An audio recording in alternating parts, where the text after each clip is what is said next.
कहानी की शुरुआत होती है स्कॉटलैंड के एक छोटे से शहर से, जहां पर हमें हेलम नाम के टीनेजर लड़के को दिखाया जाता है जो अपने पिता के साथ रहता है। वो उसके पिता की बहुत बड़ी संपत्ति है। हेलम का एक ट्री हाउस भी है जहां से वो दूरबीन से हर एक पर नजर रखता है। ये उसकी हॉबी है। साथ ही जो कुछ वो देखता है उसे डायरी में लिख लेता है। हेलम अपने घर वापस आता, उसे पता चलता है कि उसकी सिस्टर यूनिवर्सिटी जाने वाली है, जिससे वो बहुत निराश हो जाता है क्योंकि उसकी जिंदगी में पहले बहुत अकेलापन है। वो अपने सिस्टर, अपने फादर और स्टेप मॉम के साथ रहता है। वो अपनी स्टेप मॉम को बिल्कुल पसंद नहीं करता। आज से 2 साल पहले उसकी मॉम की मृत्यु हो गई थी और वो अपनी स्टेप मॉम को अपनी असली मॉम की मृत्यु का कारण समझता है। रात को उसकी सिस्टर कहती है हम दोनों क्लब चलते हैं। वो मना कर देता है क्योंकि उसे अकेले रहना पसंद है।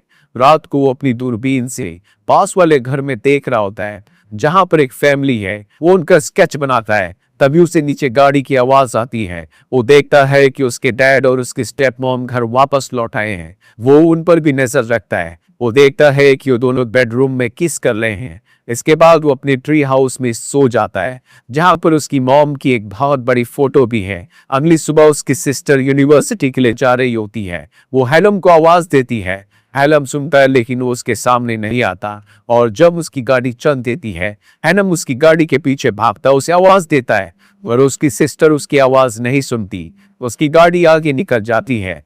हेलम अपनी सिस्टर के जाने से बहुत उदास है। अब दिन में जब वो अपनी फैमिली के साथ लंच कर रहा होता है तो उसके डैड कहते हैं कि जिस तरह से तुम्हारी सिस्टर यूनिवर्सिटी गई है उस तरह से तुम्हें भी जाना होगा। तुमने दोस्त बनाओ और अपनी अर्निंग के सोर्स ढूंढो। और वो कहता है कि मैं यूनिवर्सिटी नहीं जाना चाहता, ना ही मैं दोस्त बनाना चाहता हूँ, मैं इसी घर में रहूंगा। दरअसल हेलेन को लगता है कि उसकी स्टेप मॉम उसे यहाँ से भगाना चाहती है, इसीलिए वो यहाँ से चला जाता है। शाम को जब वो वापस लौटता है तो देखता है कि उसके डैड और स्टेप मॉम उसी के बारे में बात कर रहे हैं। उसके डैड कहते हैं कि मैं हेलम को मना लूंगा। हेलम वहां से चला जाता है और उस झील के पास आ जाता है जहां पर उसकी मॉम की बोट डूब गई थी, जिससे उनकी 2 साल पहले मृत्यु हो गई। यहाँ पर उसके डैड भी आ जाते हैं। वो अपने डैड से पूछता है क्या आपने और स्टेप मॉम ने मेरी असली मॉम को यहाँ पर डुबाकर मार दिया था। तो उसके डैड कहते हैं कि इस बात में कोई सच्चाई नहीं है। हमारी मॉम ने उस रात को बहुत ज्यादा स्लीपिंग पिल्स खा ली थी, जिसके बाद वो यहाँ पर आई और पानी में गिर गई। वो बाहर नहीं निकल पाई, इसमें हमारी कोई गलती नहीं है। और हेलम को इन सब बातों पर विश्वास नहीं है। अब जब वो अपने ट्री हाउस में जाता है तो देखता है कि कुछ लड़कों ने उसके पूरे ट्री हाउस को खराब कर दिया है। इसीलिए वो सारा सामान लेकर अपने घर में आ जाता है। उसकी स्टेप मॉम को उसकी वो डायरी मिल जाती है जिसमें उन लोगों के स्केचेस बनाता था, उनके बारे में हर एक चीज लिखता था। उसके बारे में भी हेलम ने बहुत कुछ लिखा हुआ है जिसे वो पढ़ लेती है। और अब वो हेलम के ट्री हाउस में जाती है जहां पर हेलम है। इसके हाथ में उसकी डायरी होती है। हेलम कहता है कि ये मेरी प्राइवेट डायरी है। उसकी स्टेप मॉम कहती है कि मैं ये पढ़ चुका हूँ। हेलम को अपनी मॉम की याद आती है और अब गुस्से में वो अपनी स्टेप मॉम के गले को पकड़ लेता है। पर उसकी स्टेप मॉम सच में एक अच्छी इंसान नहीं होती। वो उसे सिड्यूस करना शुरू कर देती है, जिस वजह से हेलम अपने आप को संभाल नहीं पाता और ये दोनों इंटीमेट हो जाते हैं। और अब उसकी स्टेप मॉम उसे ब्लैकमेल करती है कि उसे घर छोड़कर यहाँ से जाना होगा। हेलम के पास अब कोई रास्ता नहीं है। अगले दिन ही वो ट्रेन पकड़कर ईडनबर्ग पहुंच जाता है। वो एटीएम से पैसे निकालने की कोशिश करता है लेकिन उसे पता चलता है कि उसके अकाउंट में एक भी पैसा नहीं है। इसीलिए एक बिल्डिंग के टेरेस पर रात उसे गुजारनी पड़ती है। अगली सुबह जब वो नीचे देखता है, वहां पर उसे एक लेडी दिखती है जिसकी शक्ल हूबहू उसकी असली मॉम की तरह है। वो उसका पीछा करता है और उसका पीछा करते हुए वो बेलमोरल होटल पहुंच जाता है। इस लेडी का नाम केट है और वो इस होटल में एडमिनिस्ट्रेटर के तौर पर काम करती है। हेलम उसे दूर से बहुत ध्यान से देख रहा होता है। केट उससे पूछती है कि तुम्हें क्या चाहिए। वो कहता है कि मुझे जॉब चाहिए, जिसके बाद वो किचन पोर्टर पर उसे जॉब दे देती है। यहाँ पर उसका एक सीनियर भी होता है जो उससे बहुत रूडली बात करता है। दरअसल उसे ये काम बिल्कुल पसंद नहीं है। वो हेलम से कहता है अगर तुम्हें यहाँ पर काम करना है तो मेरी शर्तों पर मेरे तरीके से काम करना होगा। हेलम उसकी हाँ में हाँ मिलाता है और अब शाम को केट का पीछा करता है। वो उसकी बिल्डिंग को देख लेता है जहां पर वो रहती है। उसके पास रहने का कोई ठिकाना नहीं है, इसीलिए उसे फुटपाथ पर ही सोना पड़ता है। साथ ही वो अपनी मॉम की फोटो को भी देखता है। दरअसल वो अपनी मॉम को बहुत मिस करता है, इसीलिए जब भी वो काम पर जाता है हमेशा वो केट को देखता रहता है। अब वो एक दिन केट के घर में चुपचाप अंदर एंटर हो जाता है। उस वक्त जब केट घर पर नहीं होती, वो घर की विंडो से बाहर देखता है, जहां से उसे होटल का क्लॉक टावर साफ साफ दिखता है। तभी उसे किसी के आने की आहट सुनाई देती है। वो विंडो से बाहर चला जाता है। दरअसल केट घर वापस आ चुकी है। वो केट को छुप छुप कर देखता है, क्योंकि ये उसकी पुरानी आदत है। वही उसे काम करते हुए बहुत दिन हो चुके हैं। इसीलिए उसका जो सीनियर होता है उससे उसकी दोस्ती हो चुकी है। और अब हैलम सबसे बचता हुआ होटल के क्लॉक टावर के ऊपर चला जाता है, जहां से वो केट के घर को, उसके अपार्टमेंट को आराम से देख सकता है। वो तय करता है कि यहीं पर वो रात को सोएगा, ताकि वो केट के ऊपर स्पाई यानी कि जासूसी कर सके, जैसी उसकी आदत है। और जब वो ऊपर से नीचे आ रहा होता है, तभी सीनियर मैनेजर उसे देख लेता है और वार्निंग देता है कि दोबारा इस जगह पर मत आना, तुम्हारा यहाँ पर आना अलाउड नहीं है। अब जब वो काम कर रहा होता है तो केट उसके पास आती है और उसका काम करने का एक्सपीरियंस पूछती है। हैलम कहता है कि मुझे यहाँ पर काम करने में बहुत मजा आ रहा है। इन दोनों के बीच में अच्छी बातें होती हैं। और अब रात होते ही वो क्लॉक टावर पर चला जाता है। दरअसल उसने इसे अपना घर बना लिया है। यहाँ से दूरबीन से वो हमेशा केट के ऊपर नजर रखता है। तभी वो देखता है कि केट के घर में कोई आया है। जब वो ध्यान से देखता है तो ये सीनियर मैनेजर होता है, जिसने उसे ऊपर से नीचे आते हुए देखा था। वो देखता है कि केट और वो आपस में इंटीमेट हो रहे हैं। वो उनकी बातें सुनना चाहता है, इसीलिए वो केट के घर की छत पर चला जाता है, जहां से वो इन दोनों की बातों को सुनता है। उसे पता चलता है कि सीनियर मैनेजर पहले से शादीशुदा है, उसकी एक बेटी भी है। केट के साथ उसका एक्स्ट्रा मैरिटल अफेयर है। ये सच्चाई जानने के बाद वो बहुत ज्यादा उदास हो जाता है। उसे अपनी मॉम की बहुत याद आती है। वो अगली सुबह गुस्से में पुलिस स्टेशन जाता है और अपनी स्टेप मॉम के खिलाफ वहां पर रिपोर्ट लिखवा देता है कि मेरी स्टेप मॉम ने मेरी असली मॉम को मारा था। इसके बाद वो काम पर जाता है।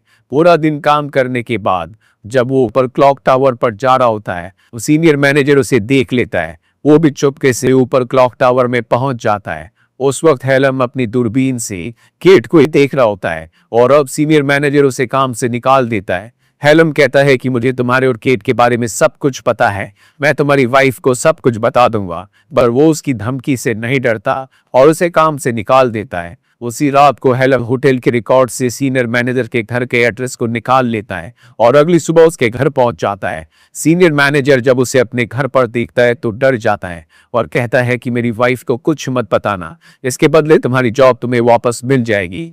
हैलम उसकी वाइफ को कुछ नहीं पता था, उसकी जॉब उसे वापस मिल चुकी है। अब उसे केट अपने केबिन में बुलाती है और कहती है कि होटल में एक नई वैकेंसी है फ्रंट पोर्टर की, जिसकी यूनिफॉर्म भी बहुत अच्छी है। वो उस पोस्ट के लिए अप्लाई कर देता है। उसे वो पोस्ट मिल जाती है, जिससे हैलम बहुत खुश हो जाता है और अब रात को केट के छत पर जाता है। वही हमें होटल के सीनियर मैनेजर को दिखाया जाता है, जो क्लॉक टावर से हैलम की दूरबीन से उसे देख लेता है कि वो केट की छत पर है। जिसके बाद वो केट के घर जाता है और केट के साथ इंटीमेट होता है। ऊपर से हैलम इस सब कुछ देख रहा होता है। सीनियर मैनेजर को पता है कि हैलम ऊपर से सब कुछ देख रहा है, पर उसे इस बात से कोई फर्क नहीं पड़ता। इसके बाद हैलम वापस क्लॉक टावर में आ जाता है और अपनी मॉम के लेटर को पढ़ता है, जो कि उसकी बर्थडे पर उसकी मॉम ने उसे दिया था। दरअसल आज उसका बर्थडे है। अगली सुबह जब वो काम पर जाता है तो उसके पास केट आती है, उससे बर्थडे विश करती है, जिससे हैलम को बहुत खुशी होती है। यहाँ पर उसका नया सीनियर भी है, जिसका नाम एंडी है। रात में तीनों के तीनों ड्रिंक करने के लिए जाते हैं, क्योंकि हैलम आज 18 साल का हो चुका है। एंडी बहुत ज्यादा शराब पी लेता है और वो नशे में केट से कहता है कि मुझे पता है कि तुम्हारा और सीनियर मैनेजर का आपस में अफेयर है, मैं तुम्हें बहुत पसंद करता हूँ, वो आदमी तुम्हें डिजर्व नहीं करता। और केट उसकी बातों पर ज्यादा ध्यान नहीं देती। एंडी वहां से चला जाता है। यहाँ पर हैलम और केट भी बहुत ज्यादा शराब पी लेते हैं, इसीलिए हैलम को केट अपने घर ले जाती है, जहां पर वो उसे सिड्यूस करना शुरू कर देती है। हैलम उसे किस करता और कहता है कि इससे ज्यादा मैं कुछ नहीं कर सकता, पर मैं तुम्हारे साथ सो जरूर सकता हूँ। इसके बाद ही दोनों के दोनों एक बेड पर सो जाते हैं। वहां से हैलम उसी रोशनदान को देखता है, जहां से वो सीनियर मैनेजर को और केट को नीचे इंटीमेट होते हुए देखा करता था। आज केट के साथ वक्त बिताकर वो बहुत खुश है। अगली सुबह वो केट के पास जाता और कहता है कि मैं तुम्हारे साथ डेट पर जाना चाहता हूँ, पर केट साफ साफ मना कर देती है और कहती है कि रात को जो कुछ हुआ उसे भूल जाओ। हेलम इसके बाद रिसेप्शन पर आ जाता है जहां पर वो एंडी के साथ खड़ा होता है। तभी एंडी को कॉल आता है और अब वो हेलम से कहता है कि तुम्हें 405 में किसी लेडी ने बुलाया है, अर्जेंट है। जिसके बाद हेलम 405 रूम में चला जाता है। वहां पर कोई नहीं होता और अगले पल उसके सामने केट आ जाती है। केट कहती है कि मैंने तुम्हें यहाँ पर बुलाया है। इसके बाद ही दोनों एक दूसरे को किस करते हैं और इंटीमेट हो जाते हैं। दरअसल केट को भी हेलम का साथ अच्छा लगता है।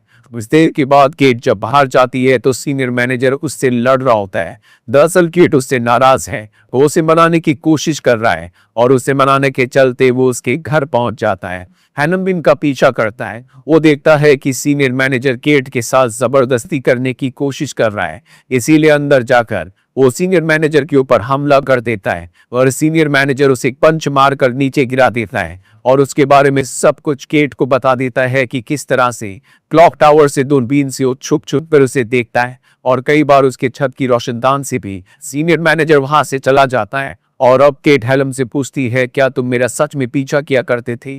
तुम ऐसा क्यों करते थे? वो बताता है, क्योंकि तुम्हारी शक्ल मेरी मॉम से मिलती है। और केट उससे बहुत ज्यादा नाराज है, इसीलिए वो उसे जॉब से निकाल देती है। अगली सुबह जब केट होटल के पास पहुंचती है तो वहां पर हेलम उसका इंतजार कर रहा होता है। वो उससे माफी मांगता है, जिस वजह से केट उसे माफ कर देती है और एक बार फिर से उसे जॉब पर रख लेती है। रात को हेलम केट के घर जाता है, उसके पास उसका सामान भी है और अब वो केट को बताता है कि बचपन से लोगों के ऊपर स्पाई करना मेरी आदत है। साथ ही वो अपनी मॉम को याद करके बहुत ज्यादा इमोशनल भी हो जाता है। केट उसे कंफर्टेबल करती है और अब अगले दिन हेलम उसे दूरबीन दिखाता और बताता है कि किस तरह से वो दूरबीन से उस पर नजर रखा करता था।